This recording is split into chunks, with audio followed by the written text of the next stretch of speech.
Welcome into the Sports Buffoons podcast.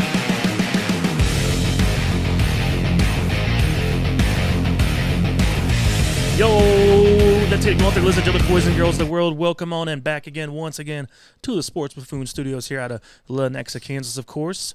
Here we are with the full clan. We got Jason JG to my left and Tanner Dawson to my right. What's up, yo?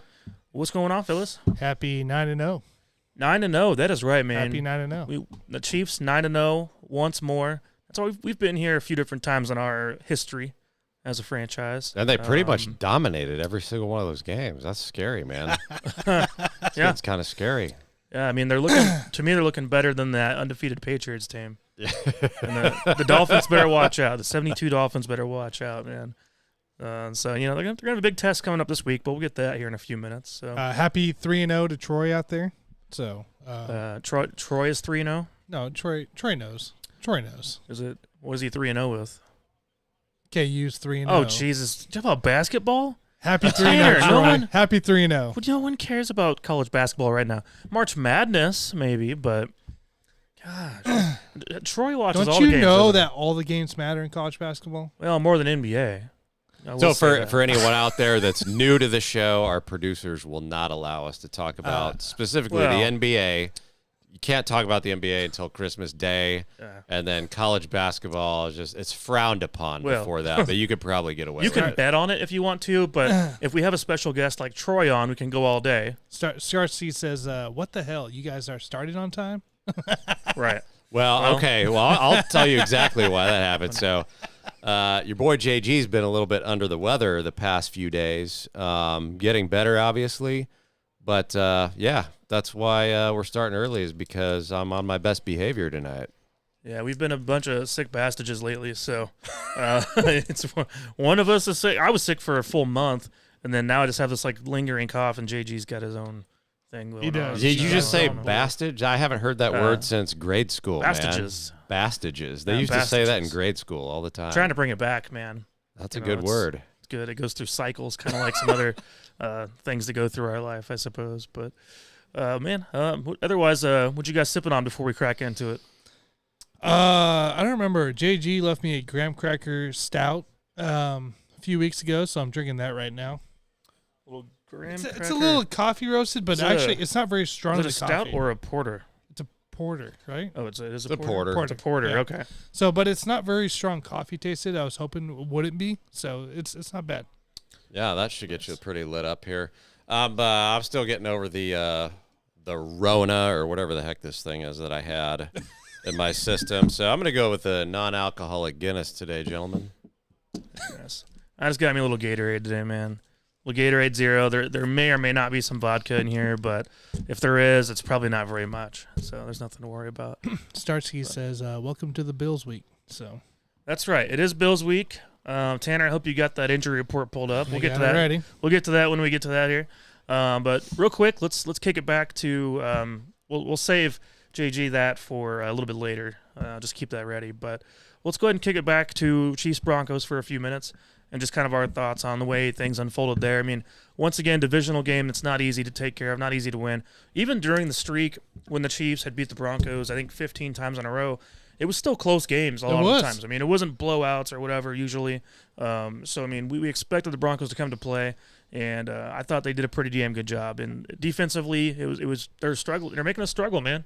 I mean, this was a game I felt like the Chiefs probably didn't deserve to win by any means. Pretty sure I called it in the show last week that we weren't going to cover, and we were going to lose that game. And yeah, you said we were going to lose, which we did not lose. Thank God. Obviously. Thank God. But, I'm okay being wrong. But, you know, they gave us their best shot, and that's what all teams are going to do in the NFL, and the Chiefs got to be ready for that. And I'm hoping the Chiefs weren't overlooking the Broncos, you know, onto a better opponent coming up this week. But I still, you know, at the end of the day, defense made plays when they mattered, and then a starting defender ended up being the guy to make the block, Leo Chenal, to save the day, get that block field goal. Dana and Karloftis with the push along with it. Right. So I couldn't believe it, man. I thought for sure that thing was over with. I was already counting. I was already getting ready to type something and all this, and then they came through the line, and I saw the ball on the ground, and I'm like, flipping out. Let's go. Mike and I actually jinxed them in our group chat Like, we literally jinxed the Broncos because Mike and I both gave up. And we were telling Starsky, he's like, yeah, you're gonna get the angry Chiefs next week because we lost. Well, I told one of my group chats that I go, well, all we can now hope for is a missed field goal, is what I said. Yeah, we jinxed the heck out of it, man. And if you look at the angle of where that ball was going to go, it was going to be made. Yeah, it was. So he was definitely going to be making that field goal. He wasn't missing that shot. So yeah, great stuff there. Do you guys think maybe we didn't see quite enough of DeAndre Hopkins in this game? I thought he made a few important catches in the game, but I still felt like a guy like him can be used a little more. He was covered by the best cornerback in football. They moved him around a little bit.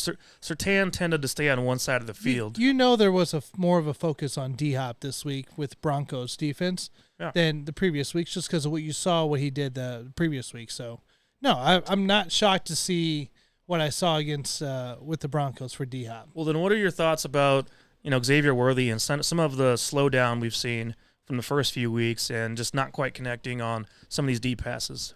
That's on Mahomes. Those are bad throws. Yeah, I think so too. Mahomes talked about it today or yesterday, as a matter of fact, on the radio, and they're asking him about that. Why is that connection not working yet? And he goes, I just got to get the ball there. He does. He's open. At the end of the day, Worthy's open. Worthy's there for these touchdowns, these deep ball touchdowns. And Mahomes just isn't giving him enough air into the ball. He's keeping it in bounds. Well, that's what I'm saying. He leads him out of bounds. Like, he's already out of bounds by the time he catches the ball because that's all you can do. Yeah, it's not been Mahomes' best year by any means. No. Obviously, 9-0 is awesome. We can thank the defense, special teams, and Mahomes has had some games here and there that are spectacular. Yeah. He's going to need to do that again this coming weekend. So, any thoughts about what we saw over the last weekend, JG? I mean, initially I thought that the Chiefs would win this game pretty handily, but then I almost forgot that I have the Denver defense on my fantasy team, and they're actually pretty good this year. They're ranked number 4 in the NFL in points per game, so I really shouldn't have expected the Chiefs' offense to be very productive. I don't think, because I think as good as they are, ranked number 4 in the NFL, it's Denver, right? So they're always going to be underrated, even if they're good defensively. But, the Chiefs' defense was good as well. So, I mean, you're going to have those kinds of games, and even though we expected to lose, that's not how it turned out. Special teams saved the day. Yep. So, I guess looking forward here to this week's matchup, which I can't believe this game didn't get flexed to Sunday Night Football. They ended up choosing the Bengals and Chargers game to be flexed instead. But Bills and Chiefs, man, it's been one for the ages ever since Josh Allen came into the league to battle against Mahomes. And in this situation coming up, the Bills are still overcoming some key injuries to the wide receiver position on the roster and putting up good points, too, along the way. They're having moments of struggling. Josh Allen's finally turned the ball over a little bit, something he wasn't doing the first few weeks. And Mahomes has finally reeled that in to where he's not turning the ball over as much, which is nice to see. But regardless, man, looking at this matchup, it's not going to be easy whatsoever. This is going to be in Buffalo against what I think is the second best AFC team here in the conference. And the Bills are going to come give us their best shot. Well, Tanner, it's not the fucking Browns. I'll tell you that much. It ain't the Browns. We asked this 2 weeks ago. You guys gave 2 weeks ago I bought in some hype. Texans and Browns. You guys are I bought in ridiculous. some hype. Well, it wasn't I knew the Texans weren't in, but the Ravens were my other team. I was mainly what I mainly chose. Yeah, Ravens are still it, I think, over the Bills. Okay, that's fine. Because I haven't seen the Bills beat a good team yet. So, all right. Well, what do you guys think about this game coming up? I mean, what are your concerns? You want the injury report? Let's do the injury report first, because that is kind of a big deal for this matchup. So Juju limited practice, but he is expected to play this week. Isaiah Pacheco is limited practice, not expected to play. Charles Omenihu was limited practice as well. Everybody else was full practice here, which is awesome to see. The Bills here, Dalton Kincaid did not practice. Very questionable for this week. Keon Coleman did not practice. Missed last week. Probably going to miss this week, most likely. Spencer Brown, the tackle, did not practice. Amari Pooper, limited practice. Kyrie Elam, limited practice as well. And then, of course, Matt Milano was activated, but he will not play this week here. But he was limited. But everybody else was full practice for the Bills. Yeah, what's the odds right now of Kincaid playing? I think Kincaid was leaning towards out last I heard. That's gonna hurt big time. That's what I heard yesterday. And I understand Dawson Knox is still there, but not having Kincaid, Keon Coleman, who has shown as a rookie to have some big playability at least. And then if Mark Cooper is not 100%, I mean, I'm pretty sure he was leaning towards the out as well. Yeah, that's going to be a big problem for them. And I know this is a team that's been able to win because of Josh Allen's abilities with his feet as well as his arm to improvise. But man, that's going to make it tough for everything. And you got Milano not playing. I think the Bills' defense can be a little suspect. Yeah, I think with Elam's the the only one of the limited practice or did not practice that's actually leaning towards playing. So that I heard. Yeah. So what is your key to the game then at that point with all that said? I mean, how are the Chiefs going to go in there and take care of business against the Bills? I mean, is this going to be the way we've been doing it? I mean, how do you stop Josh Allen? How do you contain him? I'm gonna keep him from running, and I'm gonna force him to throw the ball at all costs.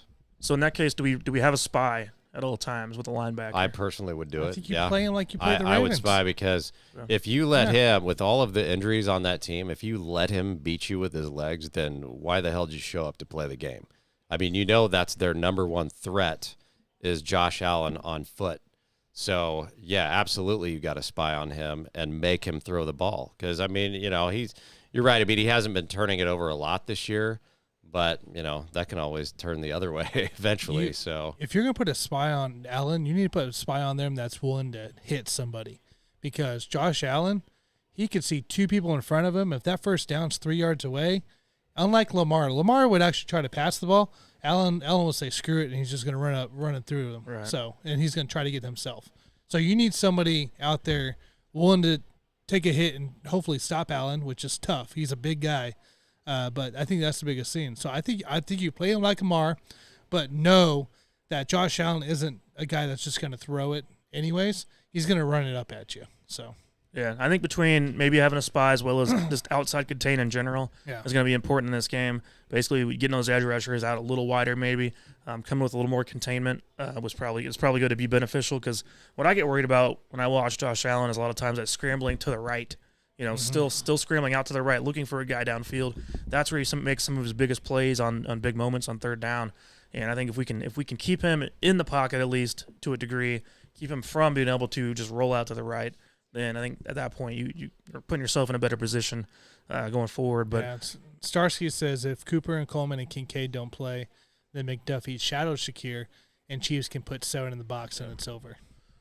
Maybe. I don't think that's the truth, man. I don't know. Yeah, I don't know if that's entirely true, but you may not hear me give Josh Allen a lot of credit through the season, okay? Because I'll be that hater, but you can't do that. You can't do that. Yeah, I'm plain simple. Well, he's going to beat you deep. Yeah, we're gonna have to. The good news for the Chiefs is that I believe they still have the number 1 rush defense in the NFL, and that's what the Bills are going to have to do in this game: is run the ball in a few different ways. Obviously, Allen's going to be a part of it, but also with some of those running backs they've had now kind of coming out of nowhere for a little bit.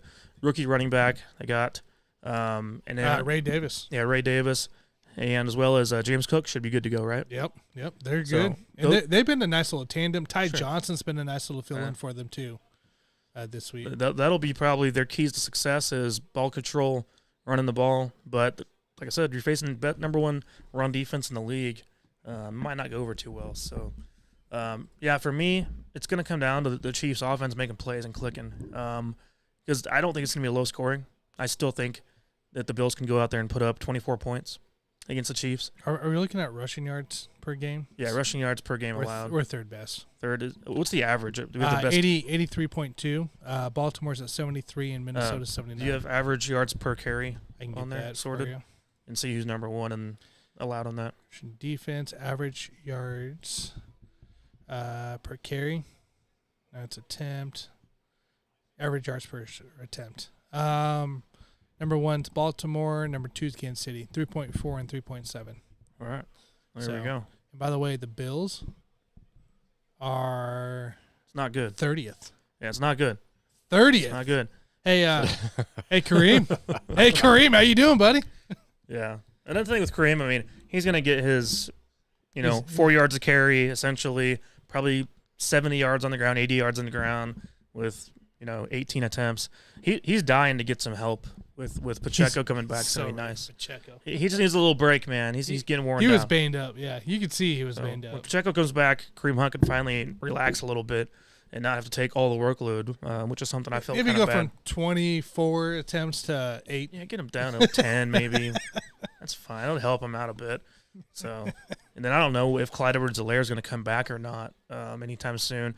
According to his own mouth, I don't know if you guys have seen the Pivot No, I have not interview yet. with Clyde Edwards-Helaire, but Clyde says he's feeling as his best he's felt in a very, very long time, that he pretty much is ready to play whenever, according to himself.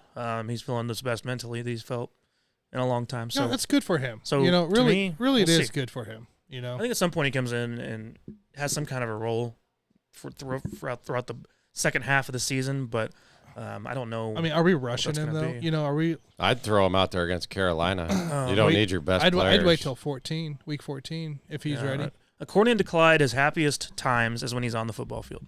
Which most players are. Yeah, he feels his best when he's playing. Most players are. So for me, I'm like, I give him what he wants. I'd get him out there.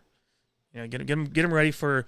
We've seen Clyde in the playoffs before, man. Yeah. At times can be pretty good. Who was the big back for us last year? Yeah, and well, that's amazing. Like, yeah, somehow he shows up and he's healthy and he's 100%, and other guys are banged up, and he goes out there and has a nice day. Yep. So we'll see. I could see that happening with Clyde as playoffs start to roll around. We'll see how that unfolds. But don't forget Samaje Perine, man. That's why he's here. Get those receptions. Pretty big in the passing game there. So. All right, guys. Should we jump over to predictions on the Bills-Chiefs at 3:25 p.m.? KC Bills -2.5 for the Bills right now. Over under is 46. So there you go. I like that over under. I do too. Mainly because whenever I say I like one, what I mean is I can't right off the bat say this or that. It makes me think about it. It makes me feel like they're pretty accurate. It's pretty spot on.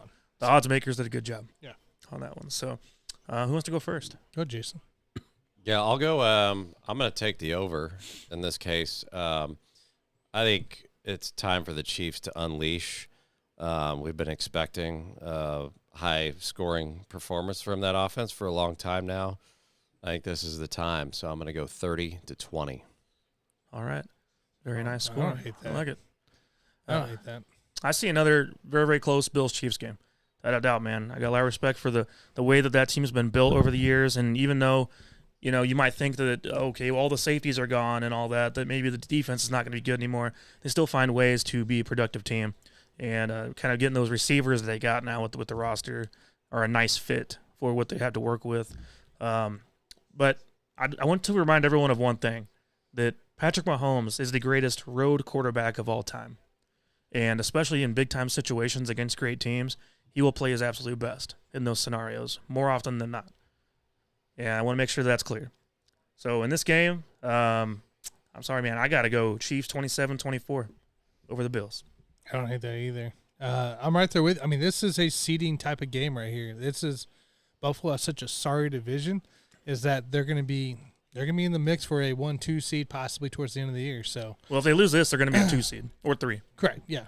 I'm just saying that they're going to be in the mix though. If the Chiefs win this game, Chiefs have the 1 seed. I mean, it's not locked up, but I mean, it's if we don't be dumb, later in the season. Pretty much there. Look, I'm going to go. I picked Broncos last week. I'm going to go Chiefs this week, guys. We're going to go Chiefs. I like that, 27-24, but I also like Juju. He's going to be back in the mix, having that back into play. We'll probably see the Chiefs probably up by 10 at some point, possibly probably third quarter because we're going to be down by 10 because why not? But I think we see some Juju action. I think we also see Travis Kelce have a damn good game. So, yeah, for me, man, the thing is, why would I bet against the Chiefs right now? Yeah, we've now won 15 games in a row. Right? I'm betting against the spread. Yeah, no, I'm just talking about winning the game. Winning the game, yeah. As we know, as Chiefs fans, the spread you might as well take the other team every time. Correct. But what I'm saying is, are we at 15 wins in a row, dating back to last season? Correct. Since the 15, Raiders game. Yeah. So to me, it's like I'll keep picking the Chiefs from here on until they tell me not to. Yeah. You gotta give me a reason not plus to. 115. And money line on BetMGM. You're sitting at the roulette table and black has just come up 15 times in a row, and everybody in the world is going to bet on red. It's time to switch. It's going to hit, man. It's going to hit. Right. But But as we've learned over the years, that's not how it works. You always bet with not the how it works. You gotta ride the train. Many man. of fortunes have been lost with that. Ride the train. So, yeah, I learned that in my 20s. That you do not bet against the streak. You got to go with it. So, just like you and I, a few months ago back at the casino, won how many hands in a row? I think we got up to like 15. We won 16 hands 16 in a row. It was 16 in a row. Now, if we were idiots and bet against it, we would have. I mean, any money. Well, we watched a few guys bet against it. Right. Yeah, they lost a fortune. They did. They did it over and over and over again. And then you had the switch, then you had the buy-ins, and then 20 minutes later they played the next card, and you guys won that one too. So yeah, that whole thing. I know we got big games this weekend in the NFL. We have a big games on Saturday as well for college football, but nothing probably comes to what we expect on Friday night, Mike. Friday night, man. I'm looking forward to it. You and I are going to be having our own little festivities, obviously. I don't know if we can give a shout out or not to them, but that's for you to decide. No, not yet. Okay. Well, good. All right. Well, that's a private event. Yeah. Well, anyways, looking forward to this particular part of the diet. Venmo me $100, I'll get you. Yeah. So, all right, guys. If you have not noticed, coming up on I think Netflix, it is the Mike Tyson versus Jake Paul fight. Yeah, Jake Paul, man. So they were originally supposed to fight. How long ago was it? Back in July. Sometime in the summer. Yeah. And I just remember Tyson was not ready. He had some kind of medical event, and then he didn't look like cancel. He didn't look like he was in his top shape yet either during that time. And I saw him recently. He did look a lot better. So I saw the picture of him. I don't know, Jason, have you seen a picture of Tyson? Not the recently. Oh my gosh, man! This guy looks like he's not 60, but he's either gonna die in the rain. Jake Paul is either gonna die in the rain, or something's gonna happen because that guy looks like he's gonna kill somebody, but he could kill himself at the same time. See, when it comes to the Paul brothers, just as a wrestling fan, I got a lot of respect for Logan Paul, just in some of the things he's done in WWE. And how natural he is at being a pro wrestler. There's more to it than just it's fake. There's definitely a lot of abilities that need to come into play for that to work. And I think Logan Paul's great at that. I don't know enough about Jake Paul as a fighter though to say whether or not he's going to fit in well. I have to assume, Mike Tyson hasn't fought. How long has it been? What was his last fight? 98. Was that really his last Summer fight? range, 98? Right? No, I think he fought in the 2000s. Did he? Warren, yeah, there had to been. I'll look it up real quick. It wasn't much, and it wasn't 2000. It wasn't irrelevant. Tyson's last competitive fight was June 2005, resulting in a 6-round TKO at the hands of Kevin McBride. Ooh. So Tyson also faced Roy Jones Jr. in the exhibition in November 2020. Although most people watching the fight believe Tyson outperformed Jones, the fight was declared a draw. So there you go. Well, yeah, for me this and one. You love Roy Jones Jr. is not the guy you love. You love Floyd. Yeah, Floyd's not going to get in the ring with Mike Tyson. Is Tyson going to be quick enough to deal with Jake Paul? That's going to be my one question. At this point in his life, I don't know. It's going to be interesting. It's going to see. I think it's more of it's probably the quickness, but it's probably more the power for Tyson. Well, I would think so as well. I mean, we saw him what he did to that guy on the airplane. Yeah. It's going to be the same thing as when he was 20 years old, man. He's going to have to knock him out early. It's going to have to be in those first couple of rounds, or it's not going to happen at all. Yeah, you can't go in 3rd, 4th, 5th round. Yeah, that's a good point. It's going to be a quick one because Jake Paul is going to be able to outlast him if they continue this thing on for a while. Yeah. But if Tyson can get a hold of him quick and early, then he might get the win. I mean, and this is, Jake Paul is trying to be a professional boxer, right? This is his respect. He's fought nobodies for the last few times, so now this is a big deal. Even though it's Mike at 60 years old, whatever he is, 58. 58. So, it's still a big fight for Jake. I think that Jake Paul's going to win the fight. I want Tyson to win. He probably will, but I think Jake Paul does win. He probably will. Even though I want Tyson to win. I don't have the odds. It's minus 210 for Jake Paul. Actually, minus 215, and then Tyson is plus 172. which that's pretty fair spread there. That's I not think bad. most people are That's going way better to than I thought it would be. believe that Jake Paul's going to win. I'll wait closer to. Oh, I can't wait closer to fight because we'll be in a non-betting state. But I'll probably do something Friday before we get out of Kansas here. Drop in something for Tyson. I wonder if they have a handshake deal where he's just going to let Tyson knock him out to make him feel better about himself. I don't see this. I don't see Mike Tyson being that way, like a Floyd style. When the Conor McGregor stuff as well. I don't see Mike being like, oh yeah, let's just make it a show and whatever and just fake it out. I don't see Mike being that way. I'll be very disappointed in Tyson if it is that way. If it's anything, you're not going to know, man. No, if you he knocks can him tell. out, you're not going to know if it's staged. I mean, no. If he knocks him out a certain way, but it has to be early, like we said. But like, if it looks like the McGregor fight when we watched boxing, I'm gonna be very disappointed. So, because that was a ridiculous performance. That did not look like what we expected. Yep. Well, it's gonna be on, I think, Netflix. So, with 9 o'clock or so, or something like that. So the TV starts rolling at 7. We're thinking somewhere between 9:30 and 11:30 for them to start fighting. And by the way, if you did want to bet on Tyson, it looks like the best odds were at BetMGM. They actually have him at plus 200. Okay. If you want to throw a bet out there for I'll throw Tyson. some down for that. There you go. I like that. Well, otherwise, That women, Yama, 24 points, man, at half. That's Yeah, it? That's your boy, man. He's got to carry the whole team on his back. He does. now you've been buying things on the show every week. Do you plan on buying more things, Jason? I don't really want to. But, Okay, we don't have to. The I don't wanna pressure producers, the you. producers told me I have no other choice because apparently it went over real well the last couple of times. Yeah, I just don't want to pressure you because I know we're throwing in big money here on the table. Yeah. And if you're interested, you can though. But Yeah, I mean it's Bitcoin season, folks. So right now Bitcoin is sitting just over 90,000. So I'm gonna go ahead and give you my coin of the week once again. Not gonna say how much money I'm putting into this right now, but I am gonna purchase some Echelon Prime. So Echelon Prime is a token that is used in gaming as well as AI. So there's a lot of AI fans out there, also a lot of gaming fans out there. Well, this is kind of a hybrid coin that is going to get the best of both worlds. So You guys know what Parallel is? yeah, I got that one. So yeah, it's close to Parallel. It's a popular sci-fi trading card game that leverages blockchain technology for card ownership and gameplay.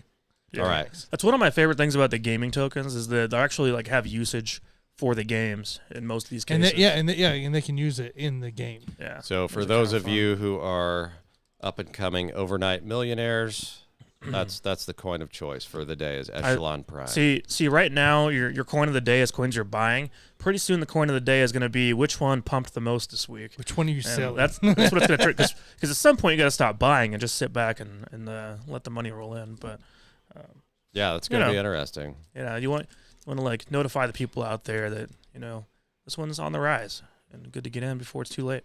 All right, we're in. Locked in the trade. Very nice. I like it. I don't even remember what I bought today. I forgot. But You bought too much stuff, probably. yeah, I need to consolidate or something. I don't know. But You need to. What did we I'll call worry that? about it later. Coin Owners Anonymous or Yeah, 1-800 Coin off. coins off. Coin off. Coins Something like off. that, yeah. Yeah, we Something need like to that. start. We need to get you into those meetings. It's probably a good idea. Well, pretty soon I have to stop anyway because like it's gonna be Bitcoin going over 100K, and at that point your altcoins are gonna be flying off the radar. And then it's time to dump. Well, eventually. Man. So Starsky says the last time Bills were 8-2 was in '93. They lost the very next week to KC, and they had a rematch in the AFC Championship that year. yeah, So he's only saying that because the Bills won that game in the playoffs. yeah, That's the only reason he's bringing that up. But we'll see how things unfold, Starsky. But here's the thing: if the Chiefs get this win, they'd be 10-0, and man, I don't know how much further they can go with that. But the Chiefs have never been 10-0. 9-0 is where they get stumped every time. yeah. So we'll see what the breakthrough would look like if a 10-0 can be reached. It's gonna be interesting. Yep. Looking forward to it. Hopefully we're back in time. Well, we have to be back in time. We'll be back in time. I'm telling somebody to step on the pedal. We'll be back in time. All right, man. Well, should we jump along to the easy money? Easy money bets. The easy money bets of the week. We actually put some effort into it this time, you guys. I mean, we do every week. That was a rough day week for us. Well, last week was pretty bad. Hey, can we give it the applause? Can we give the applause, ladies and gentlemen? JG with the win. Oh, yeah. Solo win that week. Only one to get a win. Look at that. It's pretty crazy. The funny thing about last week is I, as usual, put in very little effort, and I got lucky by a half a point, something like that. 5 interceptions on both sides. A half a point. Field goal. Houston got it done for me. Insane, man. Yeah. Insane. So, yeah, JG with the lone win this last week. Houston plus 3.5. Hell of a game. That was a very crazy game, but he ended up getting that win. Mike lost to Cincy Baltimore under 53.5, and I lost all 4 of my bets. KU was up big at half and decided to be kind of what we're used to here in Kansas City area and just squash that. But they ended up winning. UNLV, very disappointed against Hawaii. No idea what the hell happened there. That is not the same UNLV team that's favored by 22.5 this week. So don't know what happened there. Atlanta, what a choke fest that was to Derek Carr. That was crazy. And then Detroit being the opposite side of Houston. 5 interceptions for Goff. Jake Bates for being a hero. Detroit, though, never gave up. So no side bets that week for me. So we, as the Buffoons, guys, we're now 26-24-1. That puts us at a 52% winning percentage. Wow. I'm doing such a fantastic job, man, to have that winning record. So you said 52? 52. You know, that's tolerable considering all things that have gone down. I do, because Starsky asked me to keep tabs of this. So without JG's bets, we are 23-16 at 59%. So. All right, but the goal as a group is still 60, you guys. Still 60. Still 60. 52 is okay. So we got some room to go here. Yeah. So let's hit it this week. See what we got. See if we can make this into a parlay even. You don't have to do that. Nah, do not parlay. Don't do parlay. Not parlay don't this. parlay this. Do not parlay this. Giving away bad advice. What are you saying? What? I just like to do it because, like, one of these days we're all gonna. Starsky loves doing one of these days we're gonna all be right. About all of our bets we do, and it's gonna pay out big money. If it was gonna be, it would have been October 18th when we picked, and the Pats lost that day. So. Well, how many bets do you have this week? 4. Yeah, that's okay. Don't do the parlay. Don't do the parlay. I do every week. Yeah, I've only got 2. Last week I only had 1, but I've got 2 this week. So. Oh, you got 2? I got to unhide the line for you. Yeah, My bad. I got 2 of them this week. Not used to having multiple sometimes. All right. Well, normally I have 2. Lately this year. All right, Mike. We'll let you kick it off this week here. We're gonna see what we can do here. All right, my first one on the list here. I'm liking Sunday Night Football. I like the Bengals to cover 1.5 against the Chargers. So essentially getting the win against the Chargers in most cases here. But I think this is one of those games. Even though the Bengals might feel like they're out of it, I still at the end of the day think that they're a team that has a lot to fight for. And the Chargers don't have home field advantage, so that's completely irrelevant to how these things go when it comes to the Chargers. To me, I just think it's going to be a little too much firepower in the passing game offensively for the Bengals, for the Chargers to handle. We'll see how it goes, man. It's not going to be a blowout by any means, but I know the Bengals have underperformed throughout this season. They are better than what the record shows, but they still have a lot to fight for, and they're not out of this. And so in a must-win game right here, I got them to take advantage of the Chargers in that situation. I like it. I like that minus My one. other one we have coming up, I think it's at a noon kickoff, actually. The Ravens at the Steelers. And I like under 48 on that one. And I know some people are probably thinking I'm crazy for going under in a Ravens game, considering the way things have unfolded for most of the Ravens games. But I'm not a big believer in the sustainability of the Steelers offense. How about I give you that 0.5? You want 48.5? Yep. That'd be nice. If you could find that, because I found it. My DraftKings gave me 48, so under 48.5 on BetMGM. Yeah, I like the Ravens Steelers under on this one. It's going to be one of those tough divisional battles that tends to fall that way. For some reason, those battles tend to be unders anyway. I think both teams know each other so well that they end up just kind of getting stops when they need them, turnovers when they need them, and time just kind of trickles down. Essentially, when you're betting an under, you're racing against time in that situation. You're basically betting against time. Basically, I think that time will elapse before they can get to 48. You are 1-3. No, sorry. You are 1-3 on the over-unders this year. Yeah, because I've been picking the unders and been a little off. You won your 2 overs, but you've lost all the unders. Well, here we go. It's time to change that script, I guess. Flip it, baby. Finally bet against the streak. Flip it. So I like it. That's all I got. JG? All right, so you took the Bengals plus 1.5, correct? Minus 1.5. No. No, it's plus. It's Bengals are on the plus side. Oh, my bad. I looked at the wrong All right. line. So anyway, go ahead and look up that money line for me, Tanner, because I had the same game, actually. So I am going to take the Bengals to win this game. Plus 108. They are, so yeah, give it to me. Plus 108. Yep. And they have to win this game. I mean, I know their season's not over if they lose at 4-6, but I mean, Chargers are coming off 3 wins in a row. LA is not exactly a difficult place to play. And obviously Cincinnati coming off of that heartbreaking game. So that's basically the same pick week. that we got there for that week. Basically the same you pick. do. And I just think that the Chargers, they're due for a letdown, man. They've won 4 out of their last 5. And, yeah, I do believe the Chargers are a good team, but I think they're kind of a letdown on this one. The Bengals are just putting up so many points. And, again, heartbreaking loss last week, but I think they're going to get it done this time. All right. I like it. All right, ladies and gentlemen, let's get out of here. I got a bet a day. Bet a day, guys, till through Sunday. Okay? That's what I got. Your parlay is ready. Tomorrow night, guys, the best team in the league, Winnipeg Jets, money line versus Tampa Bay, plus money.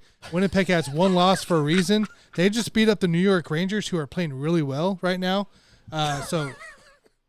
What's wrong? Let it go. Are you mad because I'm betting hockey? No one's mad. Just go This ahead. is a great bet. They're playing Tampa Bay. Big pressure here. More pressure on Tampa Bay, but they're not favored. There's no pressure on their backs here. The best team in the league here, Winnipeg Jets. Give me that money line there. Friday. We're looking at Friday now. Arizona -1 going against Houston. Look, unlike the Kitty Cats of Shittyville, Arizona Wildcats. This Wildcats team will actually cover and win this game here. Houston is a bad team. They're a really bad team. And there's no reason why at Arizona this team blows it here. So give me that -1 for Arizona. Next up here, we're gonna hit some Saturday games. We got Oregon State -3.5. Yes, I said Oregon State -3.5 here. I had some other picks, but I think I'm gonna go with these guys. Air Force. As Scott Cobe once said last week, is one of the worst teams, if not close to the worst team in the league. Give me Oregon State here to score some points. They kept up with UNLV when they played them. Air Force is bad, so this should be a nice little low spread. We like that. Boise State -13.5. I love that game. I love Boise State. They're just dominant. They play really well for just period. I mean, they're going against San Jose State, who lost to Air Force last week here, one of the worst teams. And then finally, we're going Detroit. We're going back to Detroit, -13. They're going against Mac Jones at Detroit in the Dome. Look for a big bounce back for Goff and really tearing this team apart. Brian Thomas only had 3 receptions? Yeah, I mean, honestly, bad. with Mac Jones, it's going to be a rough day. Yeah. The Jaguars and the receivers, he sucks ass. He's bad, man. He's bad. So, yeah, -13. The fact that it's even under 2 touchdowns, I love that. So that's why we're going to Detroit. So there you go. Yeah, that's a big spread, though. It is. I'm just saying it's a big spread, but Jacksonville with Mac Jones, he needs to be out of the league. He does. Serious, he needs to be out of the league. Boy, at that point, just bring Bortles back out of retirement. Yeah. Throw his Well, the ass last out time, there. so the last time Yeah. Detroit had a spread more than 10 was against Tennessee 3 weeks ago, and they blew him out by 18. So that was the big blowout game. So Bring back Mark Brunell for that one. Yeah.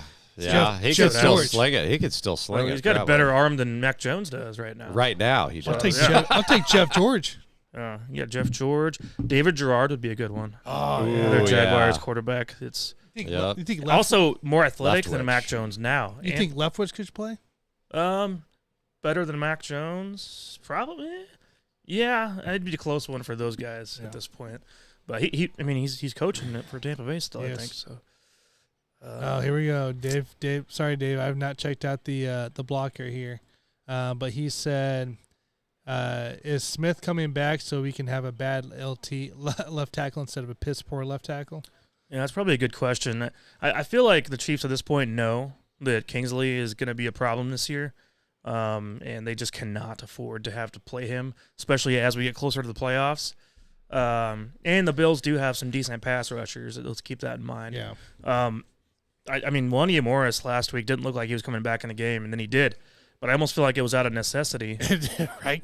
I think we were more like, came up to him like, "Are you dead?" And he goes, "Not yet." He goes, "Okay, get out there." That's, it's like one of those things. Man, that was a struggle for our rookie last week. Yeah, it was ugly stuff. And I am surprised a little bit that Donovan Smith didn't return. I know he's older too, but like, I don't know. I felt like he did a serviceable job last year. He wasn't great by any means, but he wasn't bad either. And I know they wanted to give Wanya Morris or Kingsley, whoever won the battle, the reps this season. But, man, at this point, I don't think you can afford to go into the playoffs with Kingsley as your starting left tackle. There's a lot of Arrowhead Addict and them Chiefs Wire are really saying that. Donovan Smith is apparently saying he wants to be there. So yeah, because otherwise you're going to end up with the Tampa Bay Super Bowl situation all over again. Yeah. Can't do that. It would make sense too because the Chiefs have loved to bring back old players that we had before. They love their been vets, all about that, mid-season vets. Bringing guys back. This is the year of bringing guys back that were on old teams. I know Donovan was just on our team last year, but still, add him to the list. You still brought back Mike Pinnell, and he's been a nice little addition. So, yeah, to me, it would just be one of those things where it's more insurance for if something goes wrong with Wanya that's permanent, or that's going to set him out for the rest of the year. I agree. I think Wanya has the job, but it's definitely a concern. Yeah, so a lot of development, man, but that's how it goes. Tackles in the NFL almost never come in day one and dominate. They almost always need at least a full year before they can handle the speed of the NFL. So it's not to say that Kingsley's a bust or anything like that. Eric Fisher's first season was atrocious. And, as he developed, took him about 3 years before he was decent. Ended up being a really good left tackle and as time went on. And so guys just need development. That's the way it goes, man. And Wanya Morris wasn't good either last year. See the step from year 1 to year 2 for Wanya Morris? Yep. Huge jump up. And not that Wanya's there yet, but still it's progress. That's the way it goes, man.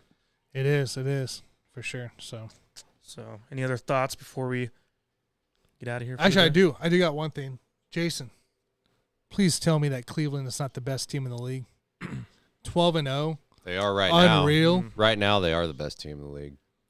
You think that do you personally think that that team is just gelling so well right now that they could be a big possession? I mean, they could get up big here.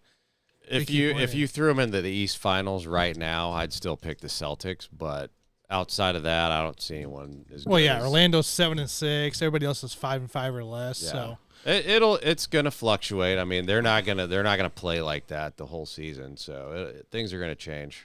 Are we kicking Doc Rivers out of the league yet? He's too young, man. They're 3-8.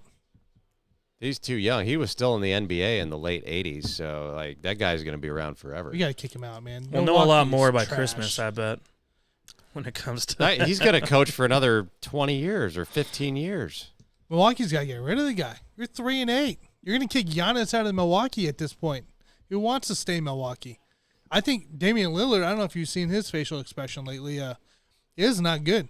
That is not a good atmosphere. This is the same crap you just dealt with last year. Trade them both as a package deal. Oh. To who? Toronto? Hey, I think Milwaukee wants a part-timer, so we can send him to Philadelphia and get Embiid out of there. Yeah. Trash lately. Yeah, there's a lot of players, man, that they're not washed, but Dame Lillard is getting up there.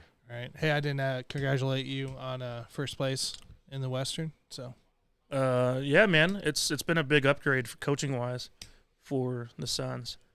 I told you guys last year Frank Vogel sucked, and I don't know if you guys believe me or not, but he was the issue with the team.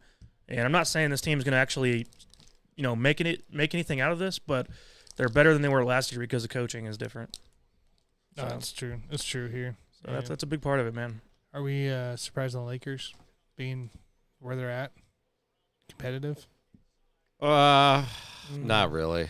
I mean, again, it's so early, man. Like you can't really get a good feel for any of these teams when it's this early in the season. I mean, the true contenders are not going to really necessarily start to play until after Christmas. So that's how I look at it. Oh, yeah, I agree. Next week or this weekend, one of the two. We'll find out, guys. We might have an MVP on our hands. So Bobby Witt's in contention with Aaron Judge and Juan Soto for the MLB MVP. Yeah, MVP. I think he did win the Gold Glove. He did. That was announced, I think, a little bit ago today. So we will find out. Go away. Where are you? We'll find out. Oh, November 21st. So they announced. So this is the thing, right? We talked on a Monday on the Let's Talk Sports Show with Jonathan Grishman, and why does MLB wait over a month and a half, over almost 2 months, to do their award ceremony? Yeah, that's so weird to me. Because you got your like, is it their way of trying to stay relevant in the off season? That's what I'm trying to figure out. Like, but to me, it's the wrong way to do it. Yeah, to me, it doesn't make any sense. You have this whole week in between the last conference finals or conference, you know what I mean, finals and the World Series. That's dead air, right? And like you could feel like the NFL does. They fill in the gaps with you have the Pro Bowl, and then you have the awards show. I would make those announcements like that same weekend. You have to do it within the season, because quite honestly to me, if I didn't see the link, I would have never known that there was no MVP awarded, Cy Young, or anything. Because as a sports fan, you're distracted with football, NHL, NBA. Yeah. All this other stuff's going on. College ball. All of a sudden, all over the place. Yeah. Baseball's throwing out an award. You're like, well, that's been over for a month. What's going on? Why do I care about this right now? Yeah, at least if you announced it in October, at some time in October, you wouldn't have to deal. It would have still been relevant. You wouldn't have to deal with the NBA. You'd still have the NFL season going on, but the worst thing is they announce these at different time frames. Like Rookie of the Year award is the 18th, right? The Manager of the Year awards is the 19th. By the way, Quintaro is in the AL with Hinch and Vogt. So how did you pronounce his name? I don't know how to say his name. Quintaro? How do you say it? How do you say our Quatrero? Quatrero? I don't know.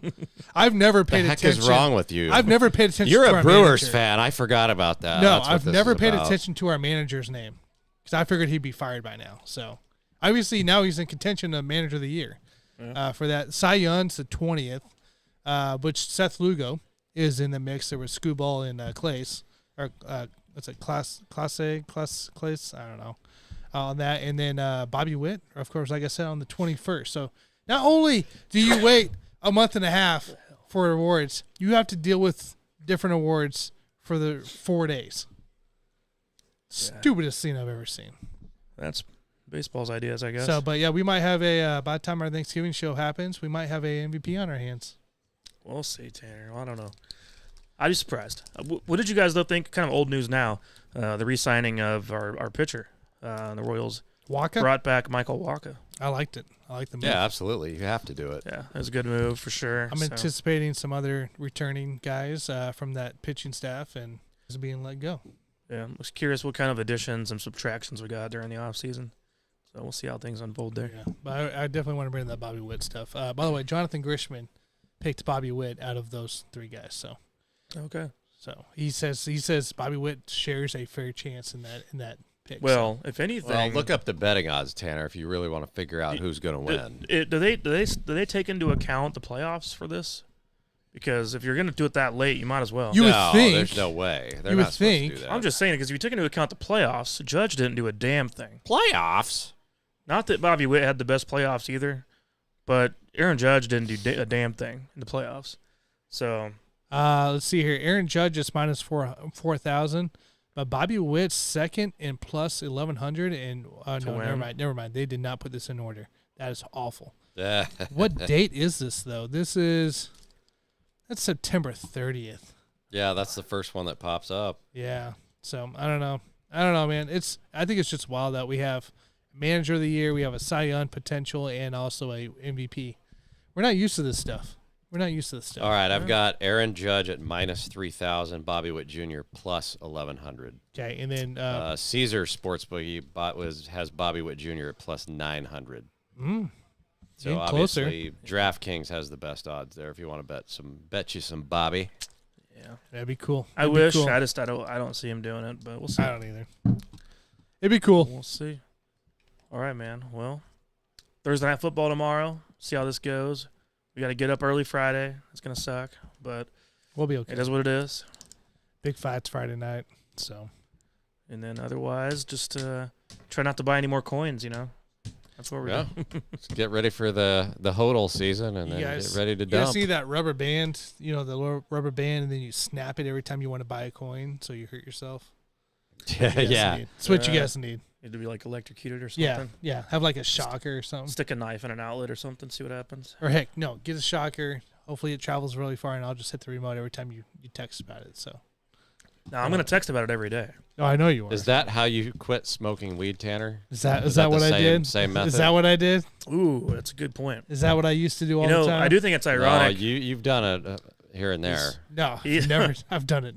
No. Tanner, there's a reason we have exactly. I didn't just say that out loud. Exactly 420 subscribers on this channel. I drink. Tanner deletes you if you go over 420. So if we go 421, he deletes your ass from subscribing. Oh yeah, so. we'll never leave this number. That's what I'm saying. Never. That's your little subliminal. You're lucky messages. we left 69 subscribers. So it was hard to get you off of that one, but I like 69 on that one. Well, Tanner, maybe one day we could do both if we work really, really hard. Oh, maybe this weekend. I don't know what that means. I'm gonna pass on that one. I don't know what you're talking about. Oh, shit. All right, let's get out of here, guys. All right, guys. Well, let's see how the Chiefs do, man. Appreciate y'all for here for an early Buffoon show today, as a matter of fact. And we'll be back once again next Wednesday. And I'll see y'all on the next one. Outro. See you guys. Right, Chuck.